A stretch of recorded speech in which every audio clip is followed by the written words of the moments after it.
এই আনন্দের দিনে গভীর বেদনার সঙ্গে জানাচ্ছি, জুলাই অভ্যুত্থানের সম্মুখ যোদ্ধা, ইনকিলাব মঞ্চের মুখপাত্র শরীফ ওসমান হাদির উপর সম্প্রতি যে হামলার ঘটনা ঘটেছে, তা শুধু একজন ব্যক্তির উপর আঘাত নয়, এটি বাংলাদেশের অস্তিত্বের উপর আঘাত, আমাদের গণতান্ত্রিক পথ চলার উপরে আঘাত। শরীফ ওসমান হাদি বর্তমানে সংকটাপন্ন অবস্থায় চিকিৎসাধীন। তার চিকিৎসা ও নিরাপত্তা নিশ্চিত করতে সরকার প্রয়োজনীয় সব ব্যবস্থা গ্রহণ করেছে। ইতোমধ্যে উন্নত চিকিৎসার জন্য তাকে সিঙ্গাপুরে পাঠানো হয়েছে। আপনারা তার জন্য মহান আল্লাহ তাআলার কাছে অন্তরের অন্তঃস্থল থেকে দোয়া করুন। সরকার এই ঘটনাকে অত্যন্ত গুরুত্বের সঙ্গে দেখছে। ঘটনার সঙ্গে জড়িতদের প্রাথমিকভাবে চিহ্নিত করা গেছে। আমি দেশবাসীকে আশ্বস্ত করতে চাই, যারা এই ষড়যন্ত্রে জড়িত তারা যেখানেই থাকুক না কেন, তাদের কাউকে ছাড় দেওয়া হবে না। আমি পরিষ্কারভাবে বলতে চাই, পরাজিত শক্তি ফ্যাসিস্ট টেররিস্টদের এই অপচেষ্টা সম্পূর্ণভাবে ব্যর্থ করে দেওয়া হবে। ভয় দেখিয়ে, সন্ত্রাস ঘটিয়ে বা রক্ত ঝরিয়ে এদেশের গণতান্ত্রিক অগ্রযাত্রা কেউ থামাতে পারবে না। আপনাদের প্রতি আহ্বান জানাই, সংযম বজায় রাখুন, অপপ্রচার বা গুজবে কান দেবেন না।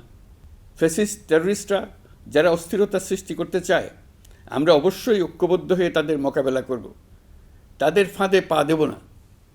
পরাজিত ফ্যাসিস্ট শক্তি এদেশের পবিত্র মাটিতে আর কোনো দিন ফিরে আসবে না। প্রিয় দেশবাসী, আমাদের তরুণদের রক্ষা করুন, তাহলেই আমরা সবাই এবং আমাদের প্রিয় মাতৃভূমি রক্ষা পাবে।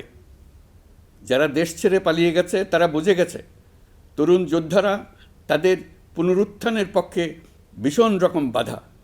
এই অস্ত্রহীন, ভীতিহীন, ব্যক্তিগত স্বার্থ সম্বন্ধে সম্পূর্ণ উদাসীন, দৈনন্দিন এই চেহারার ছেলে মেয়েদের নিয়ে তাদের সাংঘাতিক ভীতি।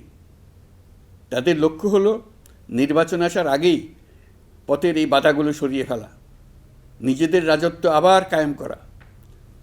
তাদের বন্ধুরা যতদিন তাদের সঙ্গে আছে ততদিন তারা এই স্বপ্ন দেখবে। নির্বাচন হয়ে গেলে তাদের বন্ধুরা সমর্থন জোগাতে বেকায়দায় পড়বে। সেজন্যই তো এত তাড়াহুড়া। তারা চায় নির্বাচনের আগেই তাদের ফিরে আসা নিশ্চিত করতে। নানা ভঙ্গিতে এটা তারা করবে। এই চোরাগুপ্তা খুন করার যে উদ্যোগ, তার একটা রূপ।